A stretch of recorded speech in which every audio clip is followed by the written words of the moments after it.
రాష్ట్రం మొత్తంలా ఉన్నారు. అంటే పెద్ద పెద్ద నాయకులు ఉన్నారు. పెద్ద పెద్ద పోస్టులలో ఉన్నారు. కానీ ఇదే పార్టీలుండి ఈ పార్టీ కండువ యేసుకొని ఈ పార్టీని 2గా విభజించిన నాయకుని మాత్రం నేను నిన్నే చూస్తున్నాను. అంటే ఒకటి సైకిల్ కాంగ్రెస్ అని చెప్పి, ఒకటి కాంగ్రెస్ అని చెప్పి. అంటే రెండిటికి తేడా ఏంది నాకు ఒక మాటలో చెప్పగలుగుతారా? సైకిల్ కాంగ్రెస్‌కు ఇలా కాంగ్రెస్‌కు? నీకు ఓపిక ఉందంటే నేను చెప్తా. చెప్పండన్న ఇన్ను. మైబాదు హ్మ్. 2001 ఎన్ఎస్వై నుంచి కష్టపడ్డోటి గుండెపాక కరుణాకర్, హ్మ్. కే సముద్రం మేకల ఈరన్న యాదవ్, హ్మ్. రైసు మిల్లులు గాలబెట్టుకొని టీఆర్ఎస్ ప్రభుత్వంలో 10-11 కోట్లు ఓటుకొని హ్మ్. కాంగ్రెస్ జెండా పెట్టుకున్న మేకల ఈరన్న యాదవ్, హ్మ్.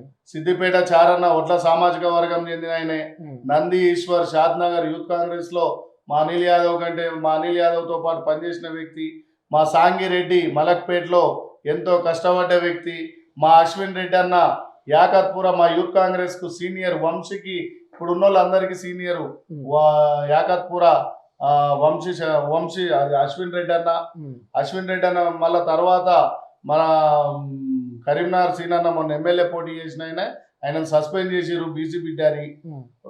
ఇది మళ్ళా తర్వాత వచ్చేసి మన మెదకు సీనన్న, తండు సీనన్న, చౌటి ఎంకన్న, ఏది సూర్యాపేట, వనమాల రమేష్ అయితే 8 ఎకరాలు అమ్ముకొని బీపీ షుగర్లతోని ఇవాళ కొట్టుమిట్టాడుతుండు పైసలు లేకుండా. మా ఖైరతాబాద్ ప్రభాకర్ కాళ్ళు చేతులు పడిపోయి కాంగ్రెస్ పార్టీ కోసం, యువజన కాంగ్రెస్ కోసం ఎస్సీ బిడ్డ అసలు ఇవాళ అపోలో హాస్పిటల్లో కాదు గవర్నమెంట్ హాస్పిటల్ చూపించేటోళ్ళు లేడు.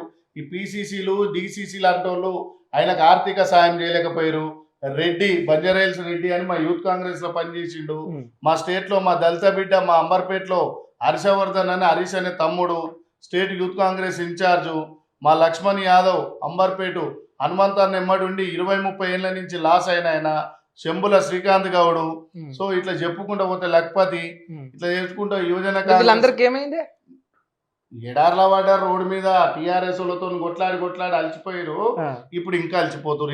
ఇంకా నేను చెప్తా. ఇంకా తుంగతుర్తి జ్ఞాన సుందరన్న, ప్రమోద్ అన్న, ఎక్కడ భువనగిరి, ఆంజనేయులు గౌడు, ఒలిగొండ సాహాదేవు, బత్తిని సాహాదేవు, ఇట్లా తీసుకుంటూ పోతే అన్న ఇక ఉన్నాయి. భూపాలపల్లి నుంచి దొంబడి సామన్న మన దళిత బిడ్డ, ఆయన ఎంపీ ఇస్తాము రాజ్యసభ ఇస్తామని మా బెలే నాయక్ ఏది రాజ్యసభ మంత్రి ఇవ్వవలసిన వాళ్ళు ఆయన దొక్కేసిరు. మా అద్దంకి దయాకర్ని మంత్రి ఇవ్వవలసిన వాళ్ళు దొక్కేసిరు. మా ప్రీతంని ఎప్పుడో ఎమ్మెల్యే కావాలి వాని దొక్కేసిరు.